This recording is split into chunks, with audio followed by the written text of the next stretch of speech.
என் இனிய உலகத்தமிழ் மக்களே, தாய்மார்களே, பெரியோர்களே, சிறார்களே, என் அருமைச் சீடர்களே, யோக நண்பர்களே, யோக விரும்பிகளே, உங்கள் அனைவருக்கும் என் இனிய காலை வணக்கம். கலைஞர் தொலைக்காட்சி நிகழ்ச்சியில் நலமுடன் வாழ என்னும் பிரிவில் யோகாசனத்திற்கு அதிக முக்கியத்துவம் தந்திருப்பதை நீங்கள் அறிவீர்கள். ஆகவே அதிகாலை வேளையில்தான் நல்ல காரியங்களை செய்கிறோம். அதேபோன்று நம் அன்று முழுவதும் நம் காரியங்கள் செம்மையாக இருக்க வேண்டும் என்று சொன்னால் 24 மணி நேரத்தில் 20 மணி நேரம் நாம் கடினமாக வேலை செய்யலாம், ஹார்ட் ஒர்க் பண்ணலாம், எந்த களைப்பும் ஏற்படாது. அந்த அளவுக்கு இந்த யோகத்திற்கு நமக்கு சக்தி உண்டு. அந்த நிலையில் நமது அரங்கிற்கு இன்றைக்கு சுரேந்தர் என்பவர் பிஇ மெக்கானிக்கல் எம்பிஏ படித்திருக்கிறார். 38 வயது, 2 குழந்தைக்கு தந்தையானவர், தனியாக பிஸ்னஸ் நடத்தி கொண்டிருக்கின்றார். அவர் இப்பொழுது மார்ஜாரி ஆசனம் என்ற ஒரு ஆசனத்தை செய்ய போகிறார். அந்த ஆசனம் அற்புதமான ஆசனம். இயலாதவர்கள், முடியாதவர்கள், படுக்கையிலே இருப்பவர்கள் கூட அந்த ஆசனத்தை செய்தால் அவர்கள் புத்துயிர் பெற்று விடுவார்கள். அதுதான் உண்மை. எந்த ஆசனமும் செய்ய முடியாதவர்கள், நேரமில்லை என்று சொல்கிறவர்கள் கூட இந்த ஆசனத்தை செய்தால் அவர்களுக்கு ஒரு சுறுசுறுப்பு வந்துவிடும், சோம்பேறித்தன்மை வராது. அதையெல்லாம் நான் பழகுகிறவர்களுக்கு தான் தெரியும். என் அருமை சீடரே, இப்பொழுது நீங்கள் பத்மாசனத்தை கலைத்துவிட்டு அப்படியே நேராக இருந்து அந்த மாரிஜாரி ஆசனத்தை செய்யுங்கள். தலை மேலே போகும்போது முதுகு கீழே வரணும்.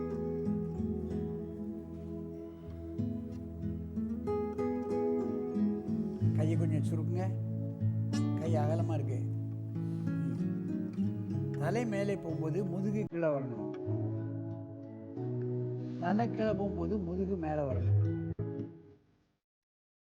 இது வேற கஷ்டமான ஆசனமே கிடையாது. மிக மிக எளிமையான ஆசனம், பலன்களோ மிக மிக அதிகம். அதைத்தான் நீங்கள் தெரிந்து கொள்ள வேண்டும். வாங்க, காலையில் எழுந்த உடனே இதை பண்ணிட்டோம்னா ஸ்பாண்டிலைசிஸ், முதுகு L4 L5 உள்ள பிரச்சனைகள், முதுகினுடைய இறுக்கத்தன்மை இதெல்லாம் போயிடும். உடல் குலைவாகிவிடும், நன்றாக தூக்கம் வரும். இதை ஒன்று மட்டும் செய்துட்டு போயிட்டே இருக்கலாம். முடியாதவர்கள், ஏதாவது நேரம் இல்லை என்று சொல்பவர்களுக்கு இந்த ஆசனத்தை நான் சொல்கிறேன்.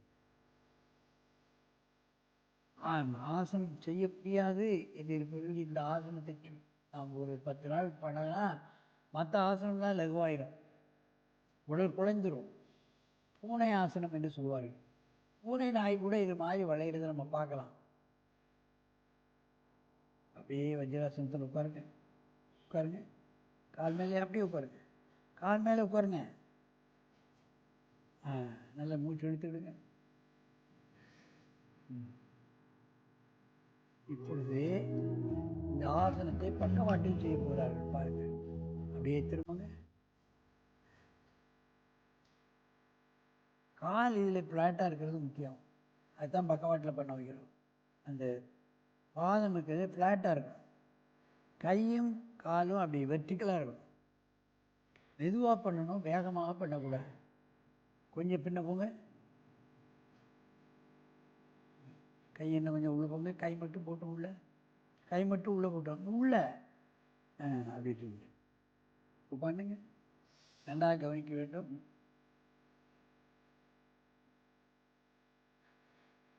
இதுக்கு எப்படி மேலே வருது? தலை மேலே போகும்போது முதுகு கீழே வரணும். எப்படி பள்ளமாக வந்துடுது. அதைத்தான் நான் கவனத்தில் கொள்ள வேண்டும். முதுகு மேலே வரணும்.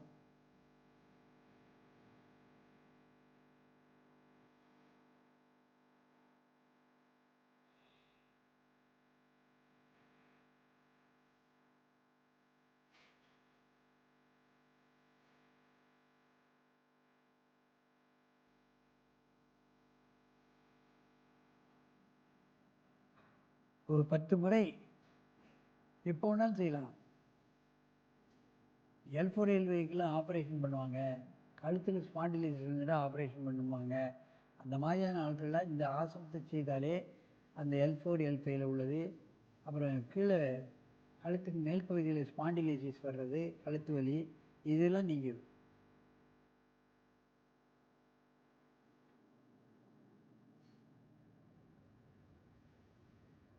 இது போன்ற சின்ன சின்ன ஆசனங்களை பழகி தங்களுக்கு ஏற்பட்டிருக்கின்ற பெரிய பெரிய வியாதிகளெல்லாம் நீக்கி கொண்டு என்றும் ஆரோக்கியமாக நோயற்ற வாழ்வே குறைவற்ற செல்வம் என்னும் பேற்றினை பெற்று வாழ வேண்டும் என்று கேட்டு உங்களிடமிருந்து விடைபெறுவது ஆசனம் ஆண்டியப்பன். வணக்கம்.